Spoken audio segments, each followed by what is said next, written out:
അപ്പൊ എങ്ങനെയായിരുന്നു അതിന്റെ പ്രിപ്പറേഷൻസ് ഒക്കെ ചെയ്തേ? നമ്മളോട് ആദ്യമേ പറഞ്ഞിരുന്നു സി.കെ മാമിനെ റെഫർ ചെയ്യാം ഈ ക്യാരക്ടറിന് വേണ്ടിയിട്ട്. ഉം. നമ്മള് ഈ സമരങ്ങളൊന്നും കണ്ടിട്ടില്ല. ആ ടൈമിൽ സ്കൂളിൽ പഠിക്കുന്ന അതെ. ടൈമാണ്. അത്ര ഓർമ്മയും കൂടെ ഇല്ല അത്രേ. ഉം.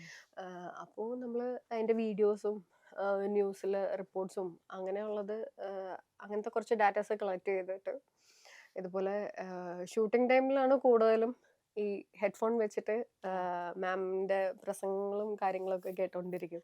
പറയുന്നതിന്റെ ഒരു ഫ്ലോ കിട്ടാൻ വേണ്ടിയിട്ട്. പിന്നെ മാമിന്റെ ബുക്ക് ആത്മകഥ ആ.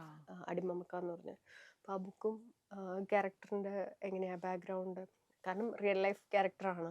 അതെ. എത്രയും സ്ട്രോങ് ആയിട്ടുള്ള ഒരു ലീഡർ, ലേഡി ലീഡർ, പല സ്വഭാവത്തിലുള്ള പല വിഭാഗത്തിലുള്ള ആൾക്കാരെ ഒരുമിച്ച്, എനിക്ക് 2000-ഓളം ആൾക്കാരെ ഒരുമിപ്പിച്ചാണ് അന്ന് ആ സമരം നടത്തിയിരുന്നത്. അപ്പോൾ അങ്ങനെ ഒരു ക്യാരക്ടർ ചെയ്യാൻ പറ്റാന്ന് പറയുന്നത് അപ്പൊ അതിന് വേണ്ടിയിട്ടുള്ള ഹോംവർക്കുകൾ നമ്മൾ ചെയ്തിരുന്നു. പിന്നെ പോരാത്തന്നെ ഈ പറഞ്ഞ പോലെ ഒരു കൊല്ലം ഗ്യാപ്പ് വന്നപ്പോൾ നമ്മൾ ആ. ഇതുപോലെ വർക്ക്ഷോപ്പുകളും ഉം.